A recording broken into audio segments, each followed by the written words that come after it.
एक एक दुख सवन को सुखी संत को दास, सब दास है।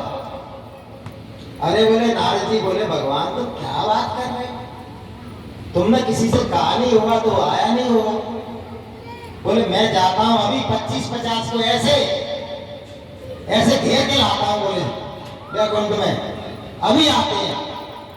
अरे बोले तो नारद, तू 25-50 की बात नहीं कर, अगर तू पूरे मृत्यु लोक से 8 अरब आदमी, 8 अरब पूरे विश्व में अगर एक आदमी को तू मेरे ध्यान ले आएगा ना, तो मैं तेरी पीठ थपथपाऊंगा और थैंक यू बोलूंगा और मैं अपनी उदासी को खत्म कर दूंगा, मेरी उदासी उसी दिन खत्म हो जाएगी। अरे बोले भगवान क्या बात करते हो, अभी गया और अभी मैं आपके यहाँ लाइन लगा देता हूं। तो क्या हुआ भैया, नारद जी आए मृत्यु लोक में, बड़े ध्यान से सुनो। तो नारद जी ने क्या कहा, बोले कहां ट्राई करूं सबसे पहले, बोले कि बच्चों पे ट्राई करो। बोले बच्चे बड़े अच्छे होते हैं कि बच्चे मन के सच्चे, सारी जग की आंख के तारे, ये वो नन्हे फूल है जो भगवान को लगते प्यारे, बच्चे मन के सच्चे। बोले बच्चे मन के सच्चे होते हैं, बोले कि आज चल जाएंगे वैकुंठ में। अब बेचारे वहां से एक स्कूल से बोले छुट्टी, तो बस्ता टांग टांग का बोले छुट्टी छुट्टी छुट्टी छुट्टी, बच्चे भगे चले आ रहे। अरे नारद जी बोले रुको रुको रुको रुको रुको रुको। अब इनके माँ बाप ने बच्चन से कह दिया कोई साधु मिले तो रुक नहीं जाना, नहीं तुम्हें पकड़ के ले जाएगा। तो तमाम तो भग गए, बोले पकड़ देगा पकड़ देगा पकड़ देगा। अब 2-4 बेचारे रुक गए, कुछ भले आदमी होते हैं, साधु तो खराब नहीं होता है, तो माँ बाप को ये भी नहीं कहना चाहिए सब साधु खराब होते हैं। बोले क्या बात है बाबा जी, कि बेटा एक अच्छी बात तुमको बताने आए हैं। बोले यहाँ तुम बहुत परेशान हो, तुमको होमवर्क करना पड़ता है, स्कूल में पढ़ना पड़ता है, तुम वैकुंठ चलो हमारे साथ, कुछ भी नहीं करना पड़ेगा, बहुत आनंद है, बहुत मस्ती है। बोले नारद जी अभी तो मैं घरे जाके होमवर्क करना नहीं, दूसरे दिन मास्टर जी मारेंगे हमको हैं, और दूसरी बात हम तो बहुत छोटे हैं। बोले आप कह रहे हो कि वैकुंठ में जाने के लिए पहले तो शरीर को छोड़ना पड़ेगा, मरना पड़ेगा। तो नारद जी हम तो मरना नहीं चाहते हैं, हमको तो बहुत जीवन में अभी तो बहुत देखना, हमको जीवन अभी हमने देखा ही क्या है, बहुत छोटे छोटे हम तो। अरे वो नारद जी बोले गलत जगह ट्राई कर लिया, बोले गलत जगह ट्राई कर लिया। बोले जवानों के पास चलते हैं। अब जवान भैया, जवान काय को सुनने वाले कि अभी जवानी का नशा छाया है, बड़े मगरूर रहते हो, और जिसने दुनिया को बनाया है उसी से दूर रहते। सबसे ज्यादा कोई दूर है, और यहाँ इतने लोग बैठे हैं, मुझे बता दो जो यंग ब्लड है, राहुल को छोड़कर बेचारा जी तो अलग ही इंसान होता है, कितने बच्चे बैठे हैं जवान, एक भी नहीं है, आप बताइए खाली चल रहा है। तो जवान कैसे पहुंच जाएंगे वैकुंठ में? 2-4 से रुको रुको। नारद जी बोले भैया ने सुन लो हमारी बात। अरे बोले आई हैव नो टाइम, मेरे पास फालतू बातें करने का समय नहीं, बातें ही नहीं सुनी। अरे बोले छोड़ो, जवान नहीं जाएंगे, बोले के अधेड़न के पास चलो। अधेड़, अब अधेड़ तो बहुत बैठे हैं जी, अधेड़ है, हम अधेड़ है, जैसे करवार अधेड़ बैठे हैं, पप्पू अधेड़ बैठे हैं। अब अधेड़ अवस्था आदमी को बोध होने लगता है कि यार अब धीरे धीरे हम बूढ़े हो जाएंगे तो कुछ अच्छा काम कर लेंगे। तो अधेड़ों को बुलाया, बोले अधेड़ अधेड़, यहाँ अधेड़ ही ज्यादा बैठे हैं, अधेड़ ज्यादा, बूढ़े थोड़े कम होंगे, बूढ़ों से ज्यादा अधेड़ बैठे हैं।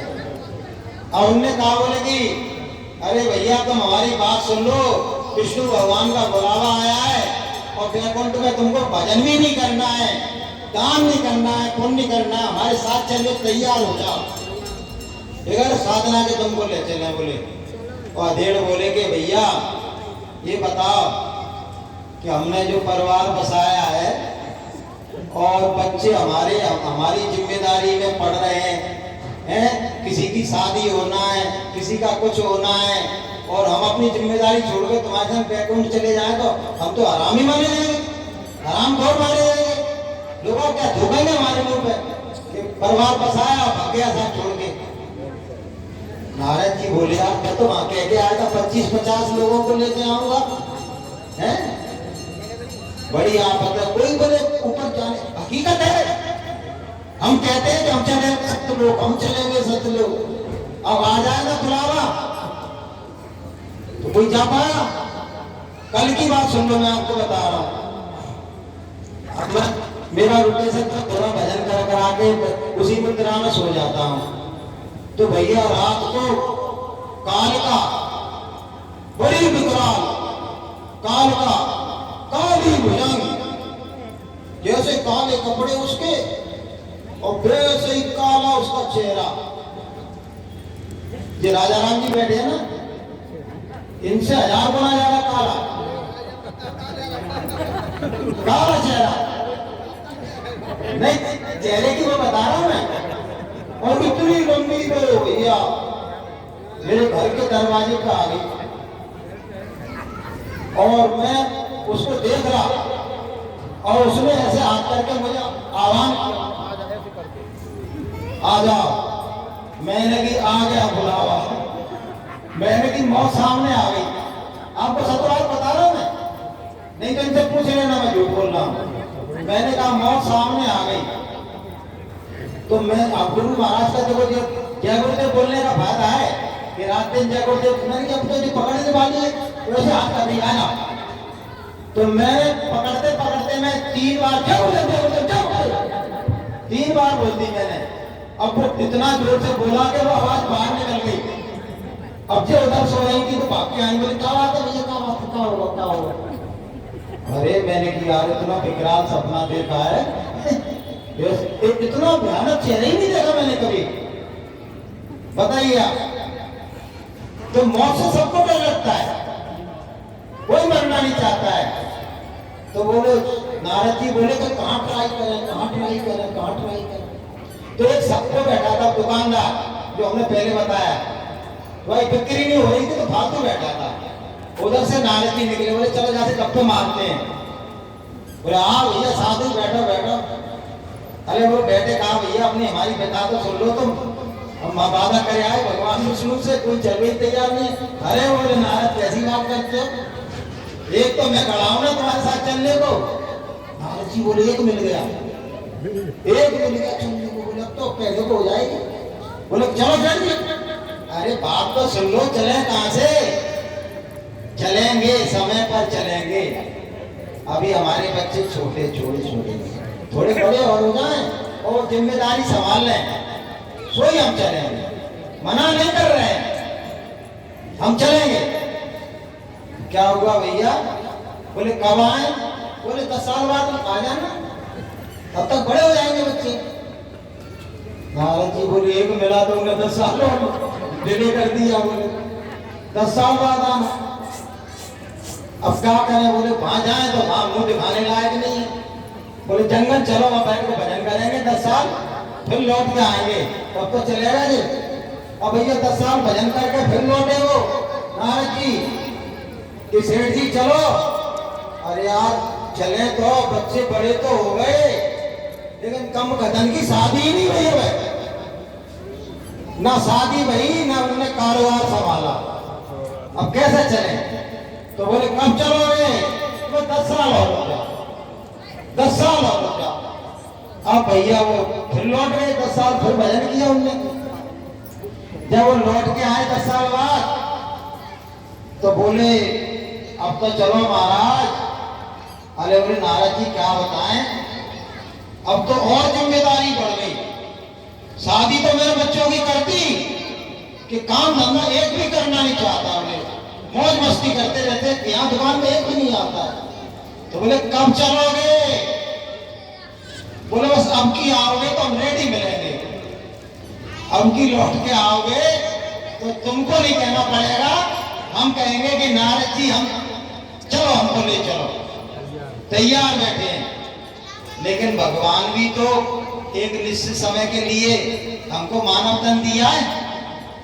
जब नारद जी फिर लौट के आए 10 साल बाद, तो वहां उनका बच्चा बैठा था दुकान पे कि भैया वो पापा तुम्हारे का रोटी खावे गए, घर भेज दिए रोटी खाने। अरे बोले कि नहीं महाराज, बोले घर नहीं भेजे हैं, वो तो ऊपर चले गए, ऊपर चले गए। अरे बोले कि ऊपर चले। नारद जी बोले छोड़ने वाला नहीं, छोड़ूंगा नहीं उसको। वादा किया था उसने, कहीं ध्यान लगा के देखा योग मुद्रा से कहाँ गया से, तो वही घर में बछड़ा बना बैठा हुआ, वही घर में बछड़ा बना का। बोले जाके बछड़े से ही बात करता हूँ। अब गए कान में, उनने कान में, वो तो योग दृष्टि से बात करते थे। कहा कि तू भैया तू मर गया लेकिन तू चलने को तैयार नहीं हुआ, अब बछड़ा बन गया, अब तो हाँ कह दे। बोले नहीं कहूंगा। बोले क्यों? देख रहे हो मेरे घर की हालत, जनसंख्या बढ़ गई नकाराओं की, अब मैं एक और बड़ा हो जाऊंगा तो मेरे बच्चों ने खेती ले ली है, उसमें मैं हल में जुतूंगा और जुतने के बाद मैं अन्न पैदा होगा तो मेरे बच्चों का पालन पोषण होगा। तो बोले कब चलोगे? बोले बस खेती हो जाऊंगे। भैया नहीं, तो उसमें बता रहे हैं पूरी सत्य कथा है ये। वो बछड़े के बाद फिर वहां कुत्ता बना, कुत्ता के बाद फिर बिल्ला बना, बार बार कोई बहाना बना दे, और अंत में उसी घर की एक बड़ी सी नाली थी, उसमें इतना सा कीड़ा बना, और वो कीड़ा बदबदारा नाली में यहाँ से वहां, वहां से वहां, वहां से वहां, वहां से वहां। नारद जी बोले छोड़ने वाला नहीं हूं।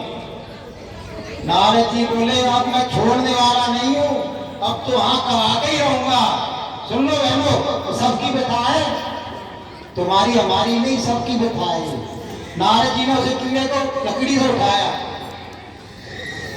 लकड़ी से उठाया, उससे योग दृष्टि से बात की कि भैया देख तेरी गति में बता रहा हूं, तू पहले इस घर का मालिक सेठ था, फिर तू बछड़ा बना, उसके बाद तू कुत्ता बना, उसके बाद बिल्ला बना, उसके बाद एक कीड़ा बना, अब तो हाँ कह दे वैकुंठ में चलने के लिए।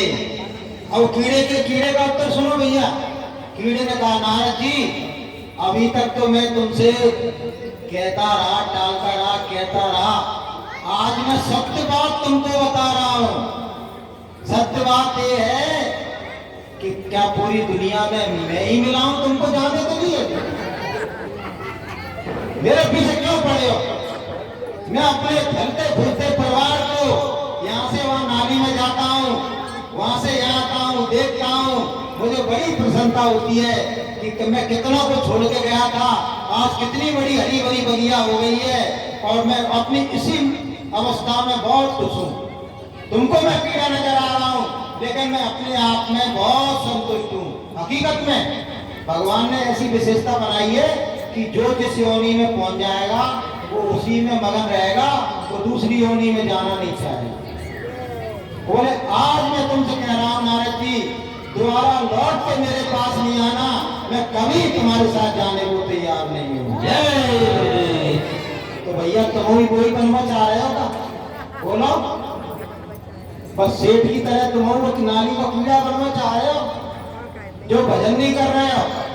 रोज रोज सत्संग सुनने के बाद, रोज रोज चिताए जाने के बाद, रोज रोज गुरु वचनों को सुनने के बाद भी कोई कहता है हम तो आधे घंटा भजन करते, कोई कहता 15 मिनट करते, कोई कहता हम तो करते ही नहीं है। जय गुरुदेव। तो बहनों भाइयों, आप चेत जाओ, जाग जाओ, उसमें ही तुम्हारी भलाई है, उसमें ही हमारी भलाई है।